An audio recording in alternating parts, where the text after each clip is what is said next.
नमस्कार दोस्तों, आपका मेरे यूट्यूब चैनल पर हार्दिक स्वागत है। उम्मीद करता हूँ आप सब अच्छे होंगे। दोस्तों, एक और मेन बोर्ड आईपीओ की अनाउंसमेंट हो चुकी है जो कि 23 तारीख से ओपन होने वाला है। इंडो एमआईएम कंपनी का आईपीओ आने वाला है। इसके बारे में इस वीडियो में हम चर्चा करने वाले हैं। इस वीडियो में हम जानेंगे कंपनी के काम के बारे में, कंपनी के फंडामेंटल्स के बारे में और करंट ग्रे मार्केट प्रीमियम के अंदर इसकी क्या डिमांड चल रही है उसके बारे में बात करेंगे। वैल्यूएशन की हम बात करेंगे और साथ ही आईपीओ डिटेल्स के बारे में भी हम जानकारी लेंगे। तो मेरे ऐसे ही वीडियो देखने के लिए मेरे चैनल को सब्सक्राइब करें और बेल आइकन को प्रेस कर लें। तो आइए बिना समय गंवाए इस वीडियो को शुरू करते हैं। सबसे पहले हम कंपनी के कामकाज की बात कर लेते हैं। तो ये कंपनी सन 1996 में बनी हुई है। तो अपने इस सेक्टर में इसको काफ़ी लंबा टाइम हो चुका है बने हुए। ये कंपनी मुख्य रूप से मेटल्स के पार्ट बनाती है जो कि अलग-अलग सेक्टर्स में काम में लिए जाते हैं। इसके मुख्य प्रोडक्ट्स में 6400 जैसे प्रोडक्ट शामिल हैं, जो कि मुख्य रूप से ऑटोमोटिव जो कि गाड़ियों में वगैरह में ये काम में लेते हैं। और दूसरी दूसरी तरफ हम अगर हम बात करें तो डिफेंस में भी इसके पार्ट्स काफ़ी अच्छी तरीके से काम में लेने वाले लिए जाते हैं। मेडिकल लाइन में भी इसके पार्ट्स अलग-अलग मशीनों में काम में लिए जाते हैं, जैसे इंडोस्कोपी मशीन हो गया, लेप्रोस्कोपी हो गया, इस वगैरह में काम में लिए जाते हैं। और वहीं अगर आम मार्केट में अगर हम बात करें तो सेल फ़ोन के लिए भी इसके पार्ट्स काम में लिए जाते हैं। और वहीं एरोस्पेस में भी अलग-अलग जगह पे इसके पार्ट्स काम में लिए जाते हैं। इस कंपनी का काम काफ़ी अच्छा लग रहा है, यूनिक सेक्टर लग रहा है। कंपनी के मैन्युफैक्चरिंग यूनिट की बात करें तो लगभग 15 मैन्युफैक्चरिंग यूनिट है इंडिया के साथ-साथ। इंडिया हो गया, यूएस, यूके, मेक्सिको, इस प्रकार से 15 इसके मैन्युफैक्चरिंग यूनिट अलग-अलग देशों में लगी हुई है। तो कंपनी का काम काफ़ी यूनिक लग रहा है, डिमांडिंग काम लग रहा है। तो अब आइए आगे हम बात कर लेते हैं इस आईपीओ की डिटेल के बारे में। तो दोस्तों, ये आईपीओ 23 तारीख से लेके 27 तारीख के बीच में ओपन रहने वाला है। फेस वैल्यू ₹1 पे आ रहा है।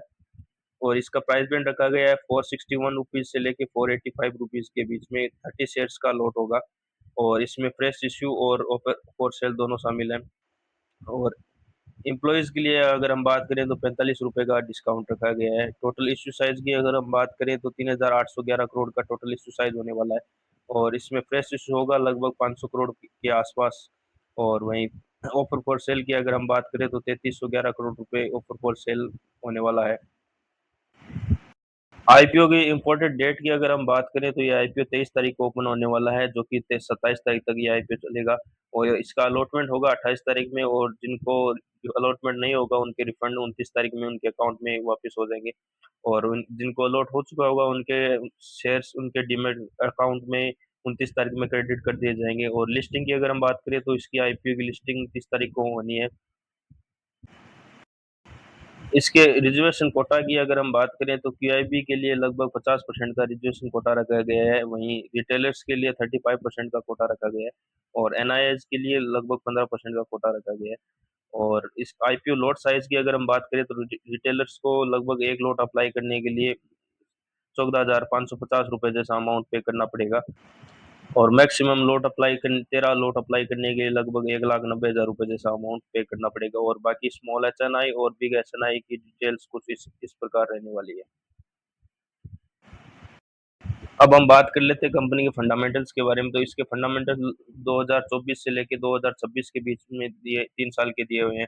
तो इसके एसेट्स में अगर हम नजर डालें तो इसमें साल दर साल ग्रोथ देखने को मिल रही है। वहीं टोटल इनकम की बात करें तो इसमें भी अच्छा ग्रोथ देखने को मिल रहा है। प्रॉफिट आफ्टर टैक्स भी साल दर साल बढ़ते हुए दिखाई दे रहा है। एबिटा में भी अच्छी ग्रोथ दिखाई दे रही है। नेटवर्थ भी साल दर साल बढ़ती हुई दिखाई दे रही है। और इसके पास रिजर्व्स अभी 2026 में लगभग 2574 करोड़ रुपए के रिजर्व्स हैं, जो कि काफ़ी अच्छे दिखाई दे रहे हैं। और इसकी बोरोइंग्स की अगर हम बात करें तो लगभग 2026 में 1090 करोड़ रुपए का कंपनी के ऊपर अभी कर्ज बचा हुआ है। ये ये कंपनी अपने आईपीओ के पैसे से लगभग 400 करोड़ रुपए का अपना बोरोइंग्स कम करने में काम में लेने वाली है। और आगे अगर हम बात करें इस कंपनी का आरओई लगभग 22% के आसपास है, जो कि काफ़ी अच्छा नज़र आ रहा है। आरओसी की अगर हम बात करें तो लगभग 27% के आसपास है, ये भी अच्छा नज़र आ रहा है।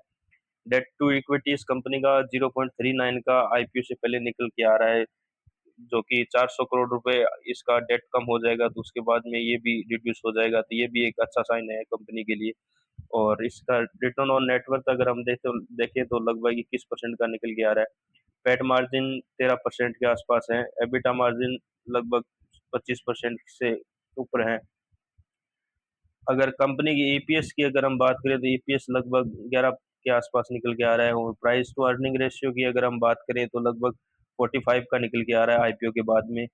और प्रोमोटर होल्डिंग होगी आईपीओ के बाद में लगभग 78%, जो कि काफ़ी अच्छा साइन है। प्रोमोटर्स कंपनी में अच्छी तरह से हैं। और इसके मार्केट कैप की अगर हम बात करें तो लगभग 24,000 करोड़ का मार्केट कैप है, तो ये मीडियम कंपनी नजर आ रही है, स्मॉल कैप नहीं है, लार्ज कैप भी नहीं है। अब हम बात कर लेते हैं कंपनी के पीयर कंपैरिजन के बारे में, जिससे हमें इस कंपनी के वैल्यूएशन के बारे में पता चलेगा। इस कंपनी ने अपने एक पीयर कंपैरिजन कंपनी के डाटा मेंशन किए हैं, उसके हिसाब से देखें तो इंडो एमआईएम का प्राइस टू अर्निंग रेशियो लगभग 45 का निकल के आ रहा था, और वहीं इस दूसरी कंपनी का प्राइस टू अर्निंग रेशियो अगर हम देखें तो 148 का निकल के आ रहा है। तो इस हिसाब से इस कंपनी की वैल्यूएशन सही नजर आ रही है, मतलब ये आईपीओ सही प्राइस बैंड पे आ रहा है, महंगा नहीं है। कंपनी के अभी के ग्रे मार्केट प्रीमियम की अगर हम बात करें तो लगभग 37% के आसपास ग्रे मार्केट प्रीमियम अभी बता रहा है, जो कि बहुत अच्छा नजर आ रहा है।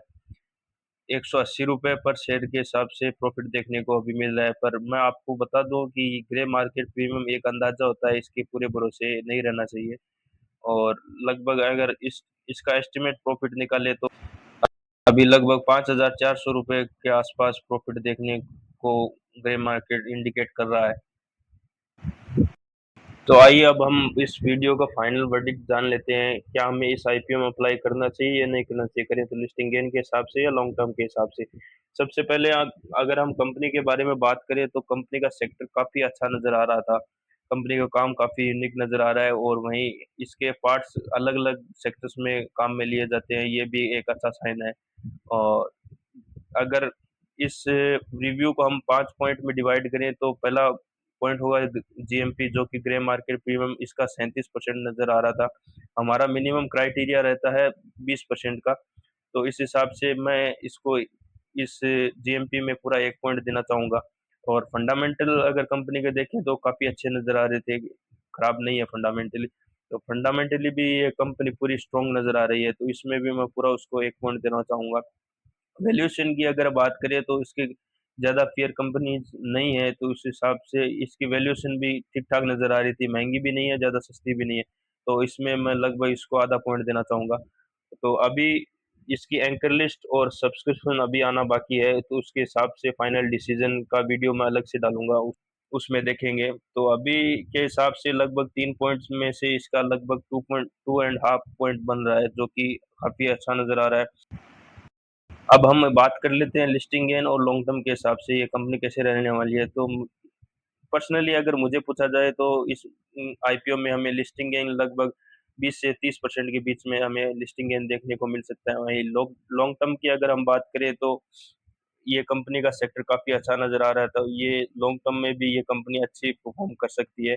और दोस्तों, ये वीडियो सिर्फ एजुकेशन पर्पज़ के लिए बनाया गया है, मेरी तरफ से किसी भी प्रकार का बाई और सेल का रिकमेंडेशन नहीं है, और ये डिसीजन आप अपने रिस्क अपने एनालिसिस लेके लें।